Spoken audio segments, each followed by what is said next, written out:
Assalamualaikum warahmatullahi wabarakatuh. Eh, Selamat pagi, malam, sore pada kita semua.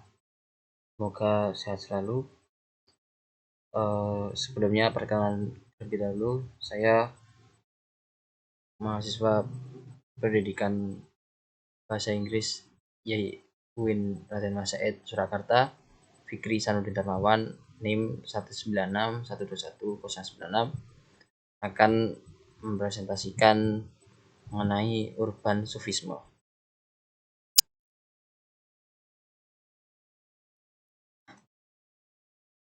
Pengertian urban sufisme. Urban sufisme secara etimologi berasal dari kata urban dan sufisme. Urban memiliki arti kawasan perkotaan yang memiliki kegiatan utama sebagai tempat pemukiman perkotaan, pemusatan dan distribusi layanan, jasa, pemerintahan, pelayanan sosial, dan kegiatan ekonomi. Sementara itu, sufisme atau bisa disebut dalam hal ini tasawuf, yaitu ilmu untuk mengetahui bagaimana cara menyucikan jiwa, menjernihkan akhlak, membangun lahir dan batin, serta untuk memperoleh kebahagiaan yang abadi. Istilah urban sufisme sendiri memiliki arti fenomena yang terjadi yang merupakan wujud munculnya komunitas urban terhadap dunia spiritualitas, yang mana itu merupakan wujud dari tasawuf sendiri. Dalam pengertian ahli, istilah urban sufisme sendiri dikenalkan oleh Julia D. Howell yang dalam tulisannya membahas mengenai lahirnya gairah spiritual yang dialami oleh masyarakat kelas menengah perkotaan. Hal ini terjadi ketika masyarakat kelas menengah perkotaan mengalami keterpurukan berkompetisi dalam dunia modernisme.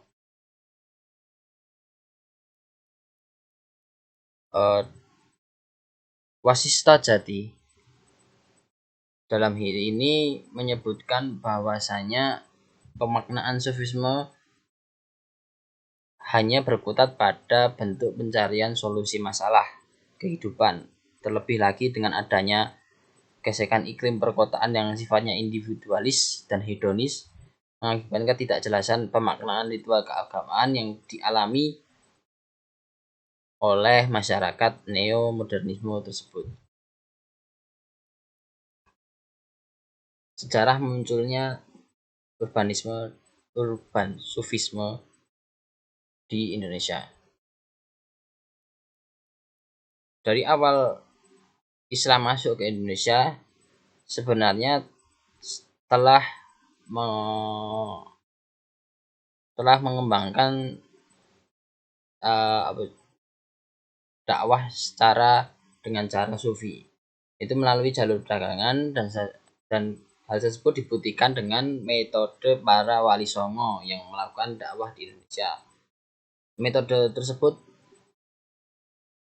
sangat efektif, yaitu dengan cara membuat budaya setempat menjadi media dakwah yang dapat diterima oleh masyarakat tanpa suatu paksaan. Hal tersebut menjadi bukti bahwasanya Sufi telah masuk ke Indonesia melalui Wali Songo, ataupun Sufi telah masuk ke Indonesia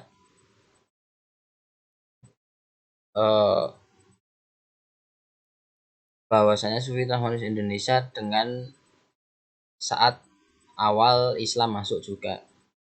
Pernyataan tersebut diperkuat dengan teori yang mengatakan bahwa Islam disebarkan oleh tarekat-tarekat tasawuf.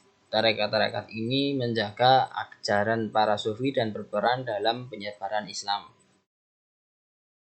Bentuk tarekat-tarekat ini yang masuk dan berkembang di Indonesia ini antara lain tarekat Qadiriyah, tarekat Rifaiyah, tarekat Syatoriyah, tarekat Naqsyabandiyah, tarekat Kholwatiyah dan tarekat Tijaniyah. Tarekat-tarekat ini dapat diketahui atau kedatangan tasawuf ini dapat diketahui sejak kehadiran Syekh Abdullah Arif pada abad ke-12 yang disusul Syekh Ismail pada abad ke-12. Berkembangnya ini menyebabkan munculnya tokoh-tokoh sufi pada zaman tersebut. Kemudian seiring perkembangan zaman muncul tasawuf modern yang diprakarsai oleh Hamka yang mengkritik ajaran yang sufisme yang dimunculkan oleh tokoh Nurcholish Madjid, yang mana dalam ajaran neosofisme tersebut memunculkan adanya ajaran tasawuf pada pesantren atau pondok pesantren pada zaman tersebut. Kemudian tidak berhenti pada konsep neosofisme, tasawuf kemudian berkembang dengan kompleks di masa kontemporer akibat adanya arus globalisasi dan modernisme. Konsep tasawuf perkotaan merupakan wujud penghayatan keagamaan esoteris yang mendalam. Masyarakat urban di kota-kota besar maupun kecil pun turut berpartisipasi dalam tarekat-tarekat sufi melalui kelembagaan dan organisasi. Kelembagaan tersebut seperti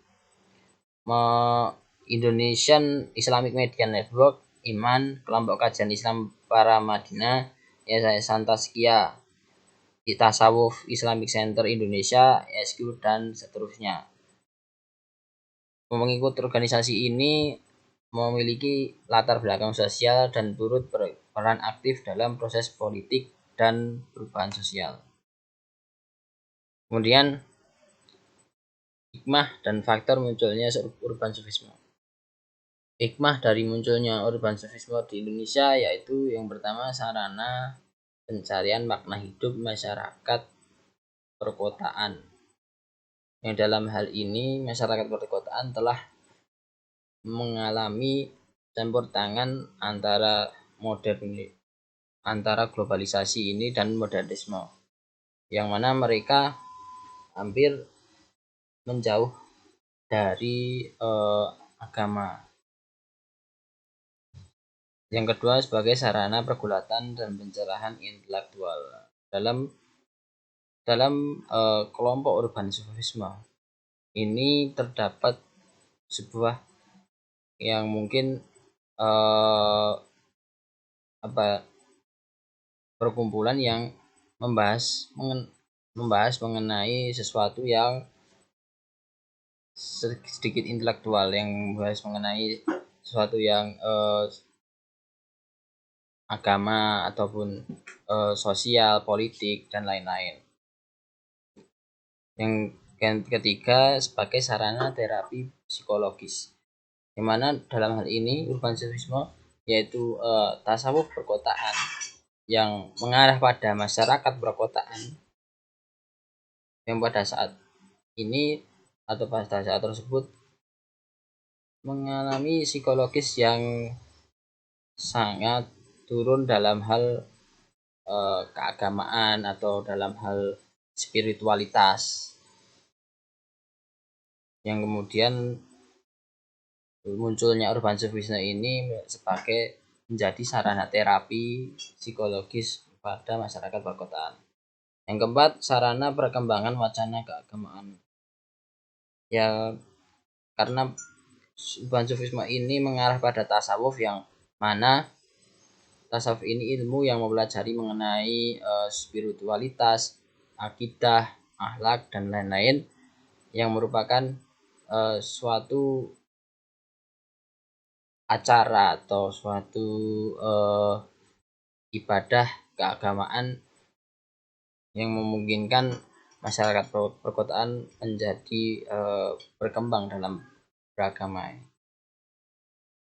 Tujuan akhir yang dicapai seseorang setelah mengikuti tasawuf adalah terciptanya kesalehan ritual dan sosial. Hal ini sebagaimana dikatakan oleh Fazlur Rahman yang dikutip oleh Abdul Munir Mohan, bahwa inti kesalahan Islam ialah sebagai tanggung jawab kepada cita moral yang lahir dari suatu pengalaman mistik, batiniah, atau spiritual. Kemudian sebab-sebab atau faktor munculnya fenomena urban sufisme, yang diantaranya adalah kerinduan akan spiritualitas, yang mana masyarakat perkotaan sangatlah sedikit mengenai ajaran keagamaan. Yang kedua, kecemasan psikologi. Masyarakat perkotaan selalu lebih menggunakan modernisme, teknologi yang ada, sehingga mereka berkurang dalam hal akidahnya ataupun memegang erat Al-Quran dan Sunnah. Yang ketiga, kekacauan dunia. Mungkin ini karena kita berada di akhir zaman yang memungkinkan adanya kekacauan dunia yang mengakibatkan masyarakat menjadi lebih acuh tak acuh terhadap agama. Yang keempat, ketidakpercayaan yang berkembang terhadap agama terorganisir. Dalam hal ini terdapat masyarakat malah lebih percaya terhadap globalisasi ataupun politik yang tidak menyangkut keagamaan, sehingga mereka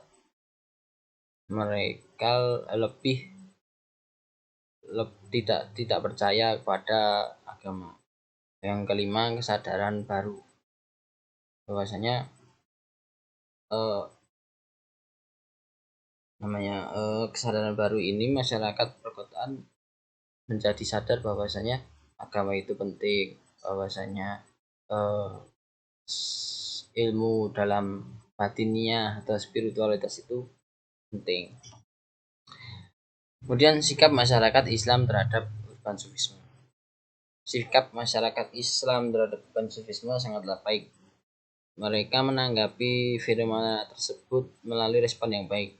Munculnya perhatian masyarakat kota akan spiritualitas merupakan bagian dari konsekuensi atas teralienasinya manusia dari kehidupannya sendiri, sehingga manusia kota merasakan kehambaan dan kegersangan dalam kehidupannya. Tasawuf di Indonesia juga menghadapi tantangan baik dari kalangan Wahabi maupun modernis. Wahabi menilai bahwa Islam perlu disucikan dari praktik-praktik yang tidak islami seperti menyanjung makam, tawasul, dan praktik lain yang lazim di kalangan pengikut Sufi. Bersama dengan itu, dalam pandangan Muslim modernis, tasawuf menjadi salah satu penyebab utama kemunduran peradaban Islam.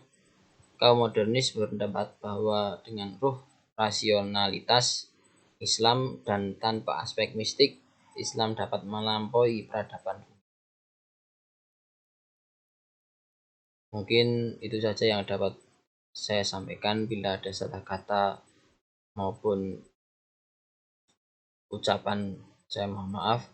Wassalamualaikum warahmatullahi wabarakatuh.